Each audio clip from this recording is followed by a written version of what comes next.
Hola, hola, bienvenidos todos a un nuevo episodio de su podcast Ciudad Abierta, un podcast donde hablaremos sobre sostenibilidad, democracia, ciudadanía o simplemente sobre la vida.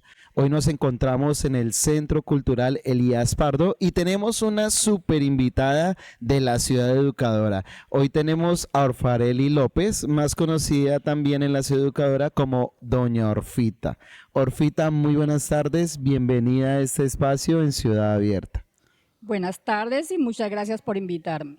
Bueno, pues Orfita, vamos a empezar este espacio con algunas preguntitas sencillas. Nos gustaría empezar primero pues conociendo parte de tu historia y pues quisiéramos saber cuál es tu recuerdo más antiguo. Bueno, yo creo que mi recuerdo más antiguo es la primera vez que mi mamá se enfermó y nos dejó solos como un mes. Porque éramos muy pequeños, estábamos solo mi hermana mayor, mi persona y mi hermano, que es el mayor de los hombres.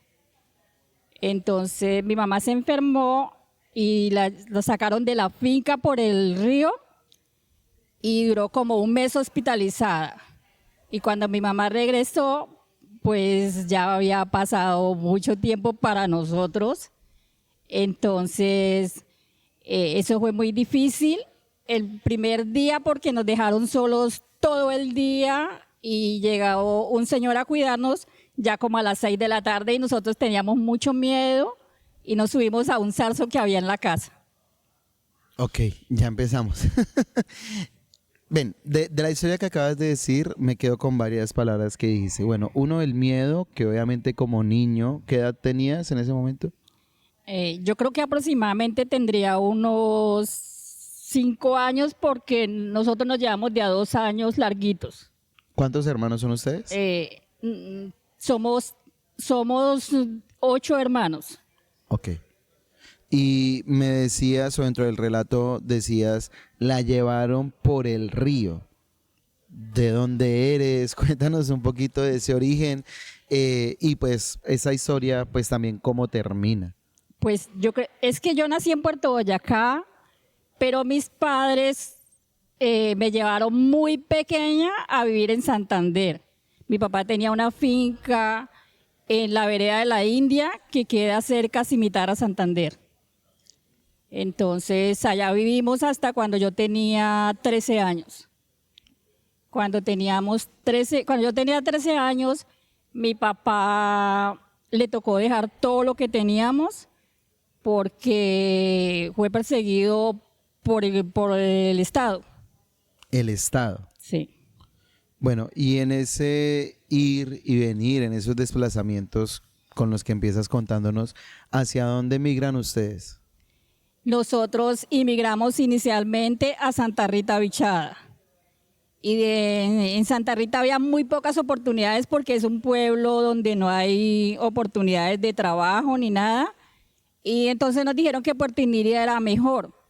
Y nos fuimos a ir a Puerto Inírida y ahí estuve yo hasta que tenía 30 años. O sea, sí fue mejor. Sí, claro. Y de estar en Puerto Inírida, de haber estado en Puerto Boyacá, luego, bueno, en Santander, de esos lugares, ¿qué te quedó? O sea, ¿tú qué puedes decir? Oye, de este lugar rescato esto, de este esto y de Puerto Inírida esto. Yo creo que conocer diferentes culturas, diferentes formas de ver la vida. Eh, También como tener conocimiento de las diferentes regiones por las que atravesamos. Ok. ¿Y de esos lugares o de tu vida de infancia guardas algún recuerdo? ¿Tienes algo que tú cargues normalmente, algún amuleto, qué sé yo? No tengo nada de mi niñez. No, los recuerdos los guardo en mi mente y en mi corazón. ¿Y has escrito alguna vez algunos de esos recuerdos o los tienes en algún lugar en particular? No, Nunca. no, nunca. Ok. ¿Y de esos recuerdos hay alguien que los conozca? O sea, aparte de todos los que vamos a estar viendo este episodio, ¿antes ya habías hablado sobre tu infancia con alguien en particular? Yo un día le conté mi historia a Felipe porque le estaba hablando de un trauma que yo tuve, pues ya muy vieja, que nunca lo relacioné con cosas de la niñez. ¿Podríamos saber algo? Bueno, lo que pasó es que nosotros éramos pequeños cuando en la finca de mi papá, un día como a las 3 de la tarde, llegaron los militares y empezaron y nos dijeron que nos teníamos que salir todos de la casa y hacernos en el patio. Entonces nosotros nos hicimos en el patio, nos hicieron colocar de espaldas a mi mamá y a nosotros. Y a todos los hombres mayores que habían en la casa los hicieron tender en el piso. Entonces nosotros teníamos que estar todos de espalda, pero mi hermana mayor, que era más curiosa y más que quería saber todo, de repente volteó a mirar y vio que a mi papá lo estaban amarrando del cuello y ella inmediatamente empezó a gritar: van a matar a mi papá. Entonces todos nos fuimos hacia donde estaba mi papá y ellos nos empezaron a empujar y a gritar y a decirnos que nos teníamos que quedar allá. Pues como no nos quedábamos ahí, entonces nos mandaron que nos sacaran. Había una bajada así para llegar a la quebrada donde sacábamos el agua que consumíamos en la finca, entonces nos mandaron bajar por ahí. Y lo que pasó en ese momento es que éramos mi hermana mayor, mis 2 hermanos y mi persona, y mi otro hermano que era de brazos. Entonces, los militares que nos llevaban eran 2 militares, pero como nosotros éramos 4 niños, entonces el militar cogía al uno de la mano y con la otra mano sostenía el fusil, bajaba uno allá y lo soltaba y se regresaba a coger el otro, pero nunca avanzaba porque cuando él nos soltaba allá, nosotros nos regresábamos gritando mi papá. Entonces él seguía bajando, nos seguía y no podía hasta que como la persona que mandaba, el capitán o el teniente, no sé, le gritó que cómo era posible que se fuera a dejar ganar de unos niñitos, que nos tenía que sacar como fuera. Entonces lo que hizo para hacer que nosotros le hiciéramos caso fue que nos apuntó con el fusil y dijo: el que se devuelva le pega un tiro. Entonces ya pues ahí nosotros lo que hicimos fue seguir caminando y ya ni siquiera nos arrastraba, sino que nos llevaba apuntando y hasta donde nos quiso bajar, hasta ahí, donde ahí se paró él, ahí quedamos todos parados quietos porque no podíamos hacer nada. ¿Y eso es en Puerto Boyacá o en Puerto...? Eso es en Santander, en Santander, en la finca de mi papá. Ok. Sí. Y podríamos decir que ese es como el primer encuentro que tienes con la muerte, por decirlo de alguna Con la manera. violencia. Con sí. la violencia. Sí. Ok. ¿Tuviste en adelante más encuentros de ese tipo? ¿Fuiste perseguida en otros momentos también? Aparentemente nosotros no, o sea, nosotros los niños no, pero mi papá sí. Debido a eso es que mi papá tuvo que vender esa finca y nosotros del pueblo, porque ya nosotros no vivíamos en la finca, sino que ya después que pasó eso, mi papá nos sacó de la finca, nos llevó a una casa en el pueblo, entonces solamente él iba a trabajar y nos llevaba a nosotros nomás en las vacaciones.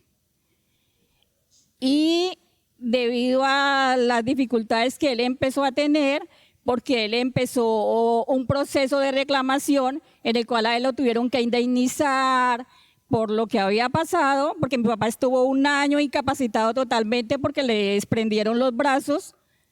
Entonces, debido a eso, empezó la persecución con él. No sé si a hoy de pronto ya sabes cómo o las razones del por qué sucedió este tipo de cosas con tu familia. La verdad es el momento y nunca he podido entender por qué. Ha pasado el tiempo y no has tenido respuestas. No, nunca tuve respuestas. No. Y a partir de eso dijiste ahorita, bueno, un trauma. No sé si nos puedes compartir, si quieres, no es obligatorio tampoco. Bueno, lo que pasó es que yo tuve un problema de tiroides. Entonces eso me generó un desorden y empecé a tener mucha dificultad con el sistema nervioso. Entonces yo empecé a soñarme todos los días o muy repetitivamente que estaba encerrada en un lugar oscuro y éramos pequeños con mis hermanos y un tipo nos apuntaba con un arma en un rinconcito así como de una habitación oscura. Pero O sea, yo, recordando tal cual la escena que acabaste ahorita de narrar, muy similar. muy similar, pero yo nunca lo relacioné porque yo, pues nos apuntaron allá por un camino, nunca en una habitación, entonces yo nunca lo relacionaba. Yo siempre me despertaba llorando y yo decía, es una pesadilla, o sea, yo siempre decía, es un mal sueño, es una pesadilla, pero nunca lo relacioné con eso. Entonces cuando ya fui al médico me empezaron a tratar y yo empecé a decir lo que yo tenía. El doctor dijo, tienes que ir con un psicólogo porque tienes el sistema nervioso muy alterado, vamos a tratarte. Me llevaron con el psicólogo dijo, no, vamos a psiquiatría, y me llevaron con un psiquiatra, y yo decía, qué bobada, o sea, no, pero... Es un sueño. Ese es un sueño, ¿cómo van a decir que ese es un trauma si eso es una bobada? O sea, yo me estoy soñando eso, pero no es un trauma. Entonces, cuando fui con la psiquiatra me empezó a preguntar y entonces ella me dijo, ¿eso pasó alguna vez? ¿Alguna vez te sucedió que te apuntaran? ¿Alguna vez te encerraron? Y yo le dije, sí, claro, sí me apuntaron con un arma, sí me encerraron, pero no me apuntaron con un arma donde estaba encerrada. Entonces ella me dijo, ¿pero cómo así? Yo le dije, sí, porque es que nosotros nos llevaron por un camino apuntándonos. Toda la historia. Después, ya cuando ya se estaba oscureciendo, nos llevaron y nos dejaron encerrados en un cuarto. A mi mamá la separaron de nosotros y a nosotros nos metieron allá en un cuarto y nos encerraron ahí. Entonces ella me dijo, lo que pasó es que tú estás uniendo los dos momentos en los que más te asustaste. Por eso te sueñas con tus hermanos pequeños, por eso te ves encerrada en el cuarto y por eso ves que te están apuntando, porque esos fueron los momentos en los que tú más miedo sentiste. Y por eso siempre te despiertas llorando y estás muy asustada. Yo decía, no puede ser. Eso pasó hace tantos años. Entonces ella me decía, precisamente, pero cada vez que te sueñas eso, lo estás viviendo como si fuera ese momento, aunque pasó hace muchos años. Entonces ella siempre me decía, eso pasó hace mucho tiempo, ya tú eres grande, tus hermanos ya son grandes, eso no está pasando ahora. Y fueron como 6, 10 terapias y yo decía, qué bobada, todos los días la misma pendejada. Esa es una bobada. Bueno, pasó así y después como de un año yo le dije a mi mamá, oiga mamá, yo no me volví a soñar eso. O sea que me convenció de que ya estoy grande, que es una bobada, que ya eso pasó. Nunca más me volví a soñar y entonces ahí sí dije, sí era un trauma. Ok, pero de ahí no pasó a mayores, o sea, fue como ese ejercicio, la terapia y funcionó. Sí, gracias a Dios me funcionó. Ok, bueno, bien. Bueno, eso en cuanto a los momentos tristes, difíciles, pero ¿tiene de pronto en memoria el recuerdo más bonito? ¿Qué es lo más bonito que le ha pasado a Orfarely López? Bueno, yo creo que tengo muchos momentos bonitos, porque cuando mi padre vivía, nosotros éramos muy felices. Mi papá siempre fue muy amoroso, muy cariñoso, siempre nos dedicó mucho tiempo, aunque no pasaba... no vivía todo el tiempo con nosotros, pero cuando estaba con nosotros siempre estaba para nosotros. Entonces, como vivíamos en un pueblo, jugábamos mucho, llegamos a jugar incluso hasta las 2 de la mañana, después irnos a bañar a un río, porque mi papá iba con nosotros y mi mamá, pues le tocaba dejarnos. Y era cuando mi mamá estaba sola, nosotros nos teníamos que acostar por tarde a las 9 de la noche. Pero cuando estaba mi papá, como él estaba con nosotros, nos podíamos quedar hasta que él dijera vamos a dormir. Normalmente pasaba mucho eso en las familias de antaño, ¿no? Que finalmente el padre era el que disponía de los horarios, el padre era el que incluso ponía las rutinas en el hogar, hasta qué hora se puede acostar. Se volvió muy, digámoslo, patriarcal en ese sentido de esas primeras familias. Y creo que pues en tu caso también pasó. Cómo el papá toma las decisiones para todo. Pero en tu caso te he visto como una líder en tu casa, porque creo que pues también has tomado ese rol de padre y madre. ¿Podrías contarnos un poco cómo es esa transición de una mujer que ha estado, me lo contabas fuera de cámaras, con los hermanos viendo fútbol porque no podía hacer nada más, sino que tenía que estar de pronto sometida a lo que dijeran los varones, a una mujer que hoy en día tú te cruzas, hablas con ella y es una líder, es una mujer que no se deja, por decirlo de alguna manera? ¿Cómo fue esa transición? ¿Cómo pasaste de ser una niña que en un sistema patriarcal estaba ahí como tomando la acción, dependiendo de lo que dijeran los hombres, a una mujer que hoy en día toma sus propias decisiones? Bueno, yo creo que eso tal vez no los infundió nuestro padre, porque nuestro padre siempre fue muy cariñoso con nosotras y siempre hizo que mis hermanos nos respetaran. Nosotras nunca fuimos como las empleadas de mis hermanos, no. Ellos también tuvieron que aprender a hacer todos los oficios de la casa. Entonces él nos enseñó a ser muy independiente.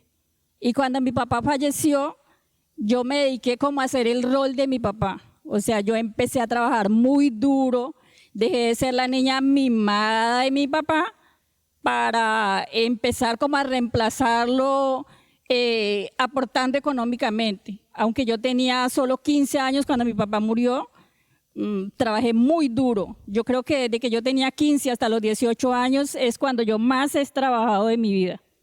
Y bueno, decir que ese tiempo es en el que más has trabajado, sabiendo todo lo que haces acá en la Ciudad Educadora, también es amplio, o sea, es saber que te has esforzado un montón durante toda tu vida. Voy a preguntarte un poco sobre tu vida familiar. Listo, asumes un rol de liderazgo cuando no está tu papá, pero ¿tuviste esposo? ¿Has tenido una relación de pronto matrimonial? ¿Tienes hijos? Cuéntanos un poco más sobre ti, señora Orfa. Sí, tuve una pareja con la cual compartí en unión libre. Vivimos muy poco tiempo, desafortunadamente solamente estuvimos 2 años juntos porque por cosas de la vida él fue asesinado. Él fue asesinado aparentemente por un error porque él trabajaba minería y estaba en un pueblo que se llama Nechí en Antioquia. Y allá es un pueblo donde tú solo puedes entrar recomendado con alguien. Él estaba con una persona, ya había ido muchas veces a ese lugar, pero yo creo que tal vez ese día era el día de él. Él estaba solo, salió de la habitación donde él estaba, fue a un lugar a tomarse una gaseosa, una cerveza, no sé qué, y ahí llegaron y lo sacaron de una, no preguntaron nada, no llamaron a la persona que supuestamente estaba con él, sino que lo llevaron a la orilla del río y lo mataron y lo tiraron al río. Nosotros vinimos a saber como 3 días después, porque llamaron al hermano de él y le dijeron que como lo habían matado por error, porque que ellos se habían equivocado, que por favor los disculpara y que podían ir a recoger el cadáver. O sea, la misma gente que lo asesinó los llamaron a ustedes para que fueran a recoger el cuerpo. Sí, señor, llamaron al hermano de él. Esos dos escenarios que me planteas, tanto el de tu infancia como pues, el de tu pareja, creo que son 2 golpes bastante fuertes pues, para tu persona. ¿Cómo levantarse, Orfa, después de esos golpes tan duros? Uno podría decir fácilmente, no, pero pues la vida está ensañada conmigo porque golpe tras golpe. ¿Cómo levantarse de eso? Bueno, yo creo que al comienzo, cuando él murió, fue muy terrible.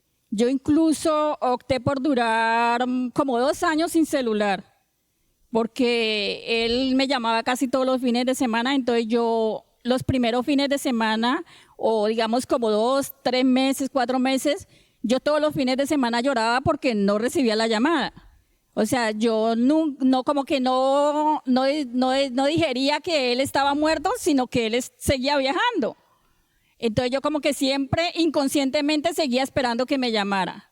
Hasta que un día dije, pero si nadie me va a llamar, entonces no cargo teléfono y no espero que nadie me llame y no sufro más porque no me llaman. Esa fue mi decisión para dejar de llorar porque no me llamaba, porque nunca me va a llamar, entonces, ¿para qué cargo teléfono?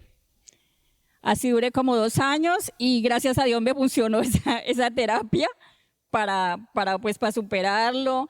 Y también desde el primer momento yo lo que hice fue cuando me dijeron que él estaba muerto, ahora sí a mi hijo y dije, voy a sacarlo adelante porque ya me tocó. Claro, te aferraste a esa opción de vida que era tu hijo. A Sí. propósito, ¿cómo se llama él? Mi hijo se llama Javier Alejandro. Javier Alejandro. Y en cuanto a Javier, ¿qué edad tiene hoy en día Javier? Javier tiene 14 años, los 14 acaba de años. cumplir el 31 de julio. Ah, ok, ok, un feliz cumpleaños a Javier.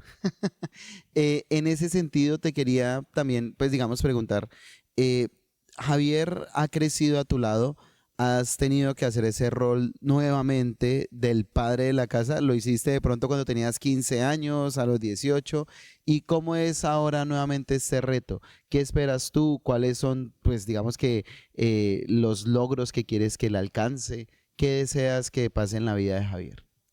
Bueno, yo afortunadamente no he estado sola en la crianza de mi hijo porque mis hermanos me han ayudado mucho. Ellos siempre me han apoyado. Es tanto que Javier, a mi hermano menor, no le dice tío, sino papá. Entonces Javier siempre cuando anda con mi hermano menor, él dice es mi papá. Y a mi sobrinito, él le dice hermano. Ellos siempre son mi hermano y él siempre dice mi papá. Frente a eso, ¿cómo o sea, has estado en la ciudad educadora por más de 10, 15 años? No sé cuánto tiempo llevas acá. 13 años. 13 años. Y durante esos 13 años, ¿cómo has entendido tu función dentro de la ciudad educadora? Pues si bien sabemos que ayudas en el área de servicios generales, ¿cómo has podido ver tu función? ¿Cómo eres dentro de la institución? ¿Cómo es el funcionamiento aquí? ¿Qué piensas frente a las oportunidades que te ha dado o no la ciudad educadora? ¿Cómo ha sido para ti este tiempo en la ciudad educadora? Bueno, yo creo que el tiempo en la ciudad educadora para mí ha sido muy agradable porque afortunadamente yo he encontrado mucho apoyo en todos mis compañeros, en la familia Pardo. Yo tengo mucho que agradecerles porque gracias a ellos he sacado a mi hijo adelante. Sí, hay momentos en que uno dice, quisiera tirar esto, quisiera buscar algo nuevo, pero también cuando me pongo a ver que ya no soy una niña, ya no estoy joven, entonces digo, no, no puedo hacerlo porque además tengo una responsabilidad, tengo que seguir sacando a mi hijo adelante.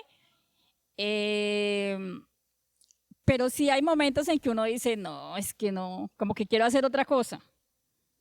La Y rutina cansa de por sí. sí, la rutina cansa y mucho. Sí, total, o sea, lo veo de pronto en una actividad como la tuya que va de pronto diariamente haciendo lo mismo lo pasa a los docentes y seguramente a todas las personas que mantienen un día rutinario, pues llega un momento en que eso ya lo sobrepasa y quisiera como, ok, hasta aquí llego yo. Pero pensando en eso, tú decías ahorita, oiga, ya no soy la jovencita de hace unos años, pero te pregunto, ¿cuáles son tus pasiones? ¿Cuáles son las cosas que te gustaría alcanzar aún o qué sueños tienes pendientes por cumplir? Bueno, a mí siempre me ha gustado viajar, me gusta mucho leer, entonces a veces digo, bueno, como no puedo ir a tal lugar, pues me leo un libro que me muestre ese lugar y más o menos me lo imagino. Pero yo creo que mi gran sueño siempre ha sido ir al Museo del Louvre. Ok. Bien, o sea, yo creo que eso que acabas de decir me parece un consejo muy interesante para aquellos que de pronto nos estén viendo y digan, oiga, yo también quisiera conocer tal lugar, pero me gustó eso que dice, no lo puedo conocer, voy a leer y me voy a ilustrar sobre ese lugar. Muy interesante consejo, me parece una muy bonita actividad. Cuando no lo puedas hacer, lee, infórmate, imagínate. Bueno, pues te agradezco mucho, señora Orfa, por este espacio. La verdad que qué bonito conocer, más allá de la señora Orfita que uno ve todos los días, sino esa historia. Podríamos decir que lastimosamente pues la violencia ha tocado varias veces a tu puerta, pero pues creo que también ha sido parte del contexto colombiano. Cómo Colombia ha estado sumergida durante años en una violencia que pareciera no tener fin. ¿Tú qué piensas de este momento actual en el que está atravesando Colombia? Pues yo creo que, yo siempre he dicho que yo no creo en la política, no creo en el gobierno, porque nunca he tenido un respaldo ni un apoyo del gobierno. Siempre he salido adelante sola, siempre he trabajado, siempre he luchado. Creo que sí debería haber más apoyo y más colaboración y de pronto no solo decir que, bueno, son víctimas y digamos yo tengo una cosa que yo siempre digo y mi mamá me decía, mija, no, hay que perdonar. Yo siempre le decía a mi mamá, yo no quiero que nunca me pongan al frente a nadie para decirme, perdóneme por el daño que le hice. Yo siempre le he dicho a mi mamá eso. Yo sé que hay gente que dice, uy, qué chévere que me pidieron perdón, pero yo digo, no, y no lo aceptaría porque yo sé que esas personas no lo están haciendo, no están realmente arrepentidos, sino que ellos cuando piden perdón están obteniendo un beneficio. Entonces yo creo que las leyes ahí para mí no están compensando sino al victimario, no a la víctima. Muy buena reflexión. Te agradezco mucho, señora Orfa, por este espacio.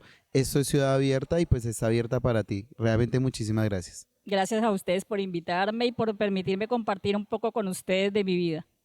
Claro que sí, y pues esto es Ciudad Abierta para todos los que nos están escuchando. Agradecemos a todos por este tiempo, gracias por escucharnos, por seguirnos en nuestras redes. No olviden que pueden encontrar más episodios de Ciudad Abierta en www.centroculturalelias.org y pueden allí dejar sus comentarios también. Y nos vemos en un siguiente episodio para seguir abriendo fronteras. En este es su podcast Ciudad Abierta, hecho en el Centro Cultural Elías Pardo García de la Ciudad Educadora Espíritu Santo de Villavicencio. Porque pensamos y creemos en grande. Un abrazo para todos.